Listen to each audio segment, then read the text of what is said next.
Happy international world men's day. કહેવાય છે કે પુરુષ જીવનમાં આપણી આજુબાજુ એટલે કે સ્ત્રીની આજુબાજુ હંમેશા રહેલો હોય છે.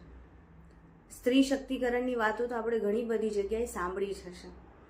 હવે વાત કરવા જઈ રહ્યા છે વર્લ્ડ મેન્સ ડે, એટલે કે એક એવો પુરુષ જે કોકનો પિતા છે, ભાઈ છે, પતિ છે, મિત્ર છે, કાકા, મામા, માસા, કોઈ પણ સંબંધી ક્યાંક ને ક્યાંક વણાયેલો રહે છે.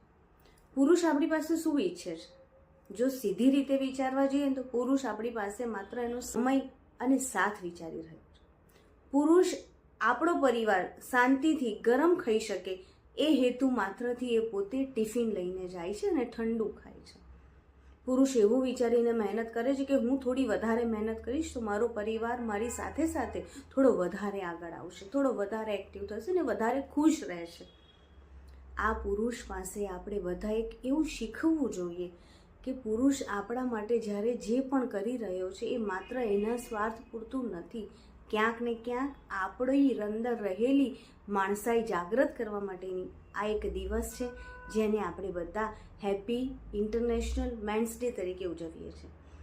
પુરુષને માત્ર ગિફ્ટ આપવા માત્રથી જ એ ખુશ થઈ જાય છે એવું જરૂરી નથી હોતું. પુરુષ જ્યારે પોતાના ઘરે પાછો આવે છે તો એ અપેક્ષા સાથે આવે છે કે મારી પત્ની, મારી માતા, મારી દીકરી કે મારી બહેન આ ઘરમાં મળશે. અને જો એ આવે છે ત્યારે કોઈ જ નથી હોતું અથવા તો પછી એની મનગમતી વ્યક્તિ ત્યાં નથી હોતી, તો એને ઘરે આવવાનો કોઈ આનંદ જ નથી આવતો.